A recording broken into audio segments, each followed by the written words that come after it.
formation et pour vous faire cette communication sur la valorisation de la formation des formateurs, impact sur les universités.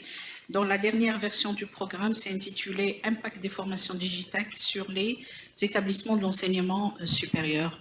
Avant de commencer, je tiens à adresser mes vifs remerciements à tous ceux qui ont contribué de près ou de loin à l'organisation et à la réussite de cette rencontre, à leur tête, Monsieur le recteur de l'Université de Béjaïa et à Madame Belhoussine Mounia, que je tiens à remercier vivement. Donc cette présentation a été organisée ou préparée conjointement avec Madame Nadia Laras, mais également avec beaucoup d'informations qui m'ont été communiquées par Madame Belhoussine, je dois le dire. Donc normalement, elle est co-préparatrice de cette formation, de cette présentation. Alors les objectifs du Digitac, on les a déjà vus avec Madame Belhoussine. Les partenaires, vous les connaissez. Et pour la formation des formateurs, le projet Digitac a adopté une démarche. On va voir un peu comment cette démarche a été faite. Alors, la formation dans le cadre du projet Digitac s'est déroulée en cascade. Donc, premièrement, il y a eu construction des programmes de formation avec tous les partenaires du consortium. Donc, il y a eu concertation sur donc, le contenu des programmes. La deuxième étape, c'était la formation des formateurs, c'est-à-dire nous qui représentions les partenaires. Et ça s'est fait au niveau des établissements de partenaires européens, les 3 partenaires européens qu'on va voir tout à l'heure. Et puis, le point 3, la dernière étape, c'était la formation à l'échelle locale qui s'est déroulée au niveau des établissements des partenaires algériens. Alors, l'approche de la formation Digitac s'articule selon 3 actes. Premièrement, il y a la mise en situation. Donc, elle s'est faite par tenir des ateliers de modélisation des processus. Nous avons donc organisé ou pris part de rencontres hebdomadaires chaque semaine. On avait une rencontre, tous les partenaires, donc les groupes qui représentaient les différents partenaires, et on travaillait sur donc la spécification des processus, sur la modélisation, la digitalisation, et c'était donc la première étape dans les connaissances que nous avons eues dans le cadre du projet Digitac. Moi, je vous dis franchement, en ce qui me concerne, c'était une nouveauté. Je n'avais jamais travaillé sur ça. Vraiment, j'étais imbusite dans le domaine. Hein. Il m'a fallu quand même un peu de temps pour un petit peu commencer à apprendre. Donc, cette mise en situation a été entamée durant donc, les ateliers de modélisation des processus dans le cadre du Work Package 2, où les personnes à former dans le cadre du projet ont été déjà mises en situation d'apprentissage. Par la suite, il fallait passer à une autre étape. La deuxième étape, c'était la consolidation des connaissances que nous avons acquises lors de ces séances, si vous voulez, de modélisation. Alors, il s'agissait de faire des stages de formation des formateurs, c'est-à-dire qui nous concernent, au niveau des universités des partenaires européens. On va les voir. Donc, il y avait lieu de former une 60aine de personnes. Alors, cette étape ou cette consolidation se concrétise lors de la formation des formateurs dans les universités des partenaires européens.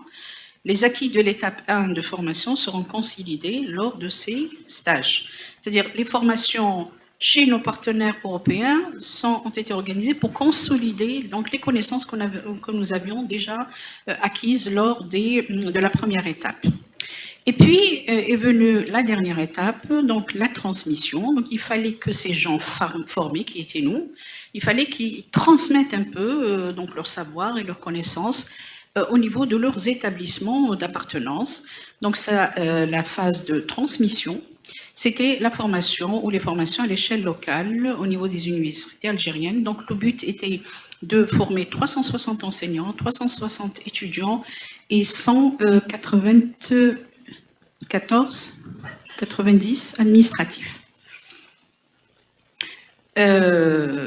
Donc, les formateurs formés dans les étapes 1 et 2 donc, sont en charge de l'implémentation de leurs connaissances acquises au sein des établissements algériens.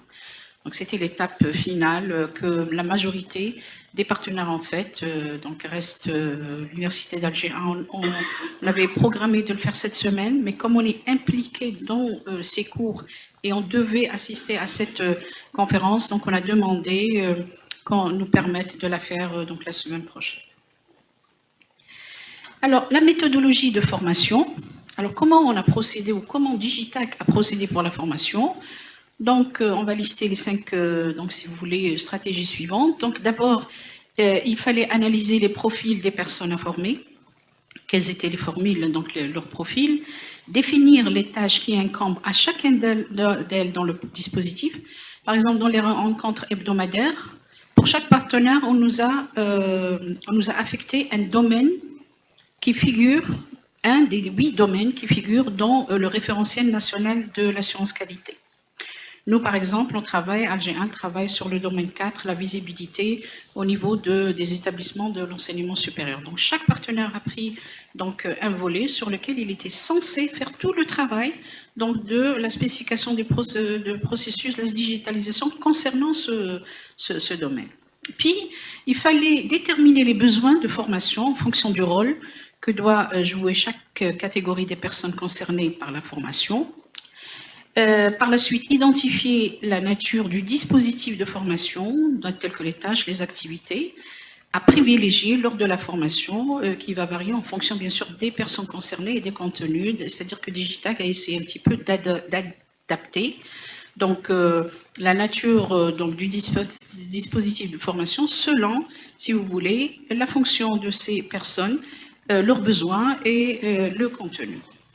Après, le 5e point, c'était la constitution de classes avec des profils hétérogènes. Vous allez voir que donc, le groupe qui représente chaque partenaire, il n'est pas formé d'une catégorie, une seule catégorie de personnes. C'était, par exemple, pour notre groupe, c'était un représentant de l'administration, donc les vice-recteurs, ou bon, les recteurs ne peuvent pas le faire, l'assurance qualité, responsable de l'assurance qualité, et puis un ingénieur ou 2 informaticiens. Donc les classes étaient formées donc, de gens avec des profils hétérogènes, et c'était ça donc l'objectif pour pouvoir arriver au maximum donc d'attentes, de réaliser les attentes. Alors pourquoi prévoir les classes à profil hétérogène? Donc on va voir qu'il y avait 3 sortes de groupes qui ont été définis par Digitac. Les groupes chargés de la gouvernance, le groupe chargé de pilotage, le groupe des ingénieurs. Et ça constitue une classe de formation Digitac. Alors pourquoi donc prévoir des classes à profil hétérogène? C'est pour exploiter les acquis de la formation sur place pour une mise en situation immédiate au niveau de la plateforme Digitac. Et malgré les tâches et les rôles différents des personnes à former, l'objectif est le même dans l'exploitation, le traitement et la maintenance de la plateforme. Par la suite, on peut penser que les personnes à former apprennent par l'action, mais ils apprennent aussi surtout par l'action de leur action, par l'analyse et la mise en application des compétences acquises. Mais c'est surtout ça que je voulais donc marquer. Et que Digitac avait, comme je l'ai dit, identifié 3 groupes, le groupe 1, 2 et 3. Le groupe 1, il concerne la gouvernance et le leadership. Donc, il est formé de responsables qui définissent la politique de l'établissement et les projets de l'institution. Il est composé des doyens, des vice-recteurs. Donc, pour nous, c'était beaucoup plus les vice-recteurs chargés de la pédagogie. Le groupe 2, c'est le groupe concerné par le pilotage et la mise en œuvre. Il est composé des responsables et les membres des cellules assurance qualité. Généralement, c'était les RAC qui étaient dans les groupes parce qu'on ne pouvait pas assurer le financement d'un grand nombre donc, de personnes par groupe. Et puis le groupe 3, c'était concerné par la maintenance et il était composé par des ingénieurs et techniciens. Malheureusement, je dois dire que à cause des problèmes de visa, par exemple, les ingénieurs informatiques d'Alger1 n'ont pas pu assister qu'à la toute dernière formation à Lisbonne. Parfois, ces problèmes de visa, ils posent un réel problème dans le suivi des différentes formations. Alors, quels étaient les critères exigés? Les personnes doivent être impliquées dans les activités des projets digitaux. Vous n'allez pas ramener quelqu'un qui n'a rien à voir avec le projet. Des personnes capables d'assurer la formation à l'échelle locale. C'est-à-dire, il ne participe pas à toutes les formations, après il va vous dire non, je ne le fais pas. Donc ça, c'était un prérequis. Le déplacement de l'ingénieur est obligatoire pour chaque regroupement, bon, chose qui n'était pas toujours possible à cause notamment de la lenteur d'accorder les visas. Et quand le visa arrive, la formation elle est pratiquement éminente. Et puis, les personnes informées sont les mêmes concernées par au moins les deux, voilà, premiers regroupements. Moi, personnellement, j'avais demandé de ne pas assister à la dernière réunion de Lisbonne parce que je me dis, il faut peut-être former dans le groupe de la cellule assurance qualité une autre personne. Comme ça, l'information ne sera pas focalisée entre les mains d'une même personne. Parce que nous, alors, la tête, le chapeau, la tête, elle est toujours décapitée. C'est-à-dire, à un moment donné, le responsable part et il emporte avec lui un tas d'informations. C'est ça le problème. Mais si vous le mettez dans un groupe, ça peut, donc, peut-être pour pérenniser, bon, c'était ça. Alors on m'a dit non, c'est impossible, c'est le consensus le consortium qui a demandé à ce que les mêmes personnes, pour qu'il y ait une continuité donc des informations pour que la personne puisse suivre. Alors, la chronologie des formations dans les partenaires étrangers, au fait, il y a eu 3 formations. La formation de Lyon, qui a été organisée par l'Université Lumière Lyon 2, du 19 au 21 octobre. Et comme notamment donc l'équipe de Alger 1 ne pouvait pas venir, donc c'était une formation en hybride. Donc ils l'ont faite en présentiel et en ligne. Donc nous, on a assisté en ligne. Après, juste après, donc dans la même semaine, il y avait la formation de Liège. Alors, on a pu, par contre, avoir les visas pour aller à Liège. Et la formation, elle a été organisée par l'Université de Liège en Belgique, du 23 au 25 octobre, donc c'était pratiquement la même semaine. Et puis, la toute dernière formation, c'était la formation de Lisbonne, en Portugal. Et donc, elle était organisée par l'Uninova de Lisbonne du 27 au 29 mai 2024. Donc, on va survoler brièvement ces formations. Donc, la première formation de Lyon, donc vous avez ici l'agenda du programme. Elle portait sur la modélisation et la digitalisation des processus.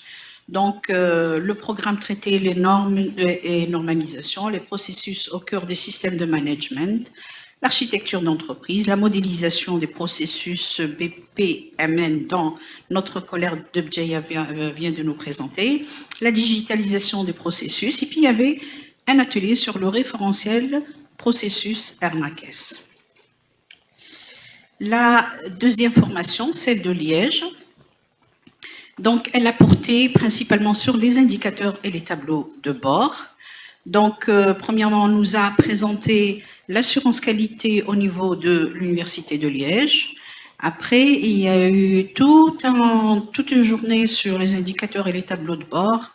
Et il y a eu, si vous voulez, le témoignage de certains dirigeants de certains établissements qui nous ont donc expliqué un petit peu le programme qui a été établi dans leurs entreprises. Par exemple, on a eu la présentation du projet Radius, la gestion des tableaux, après la gestion des tableaux, création et gestion du tableau de bord institutionnel, création de la boîte d'indicateurs pour le développement durable, présentation du projet paysage de l'ARES, et puis il y a eu 2 ateliers, la création d'indicateurs pour le domaine formation du Hermakes, et puis réflexion, création et correction d'indicateurs clés dans le tableau de bord pour les établissements de l'enseignement supérieur. La formation de Lisbonne, donc elle a porté sur les systèmes d'information, avec un ensemble de... C'était beaucoup plus une partie théorique qu'on nous a présenté. Et puis, on a concrétisé la modélisation pour un processus qui a été, je crois, réalisé par l'université de Debjay. Voilà. Concernant la digitalisation. Après, donc il a fait la formation ou les formations à l'échelle locale. Donc tout ce qui a été acquis lors de ces 3 formations, on a demandé donc aux partenaires algériens de les disséminer au niveau de leurs établissements, bien sûr avec un public cible. C'est-à-dire vous n'allez pas cibler des enseignants qui sont un peu loin peut-être. Nous, par exemple, on a ciblé beaucoup plus la cellule assurance qualité, le CAP, c'est la cellule d'appui pédagogique, etc. Pour les étudiants, on veut cibler les étudiants qui sont dans les clubs scientifiques. Pourquoi? Parce qu'eux, ils peuvent avoir un impact, ils peuvent un petit peu mener les choses. Alors, ces formations ont été majoritairement réalisées. Donc, la formation locale a eu lieu donc, à Lusto, puis Noran, donc, puis à l'université de Mustafa Stambouli de Mascara, ça a été fait. À l'université de Bjeya, ça a été fait récemment, je crois. À l'université de Bjeya, ça a été fait. L'université de Biskra, l'université de Guelma, Oum el-Bouaqi récemment, tout récemment à Oum el-Bouaqi. Et c'est type 2. ما حطيتلكمش سي type 2. هادي ما حطيتلكمش le titre. Sorry. Oui, donc ça c'est type 2, donc il y a le titre qui a acheté كيفاش. عطتني les deux, là j'ai pas mis. Bon.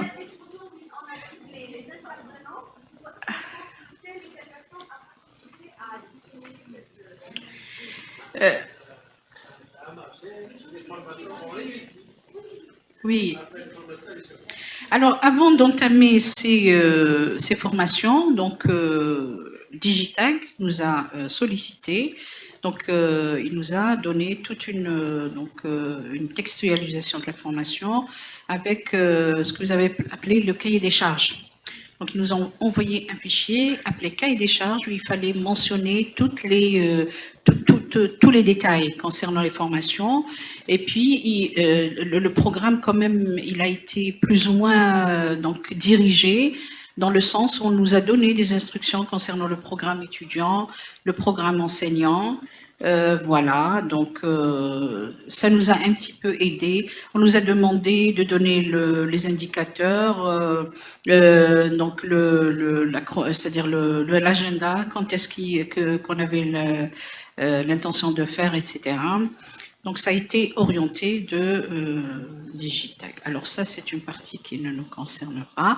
Juste pour vous dire que apparemment on est peut-être les mauvais élèves parce que notre formation n'est pas encore faite. Le programme a été fait, donc c'est un beau programme quand même, très ambitieux. Nous avons envoyé donc aux responsables, mais on compte, Inch'Allah, le concrétiser la semaine prochaine avec l'aide de vous tous. Et je vous remercie de votre attention. Voilà.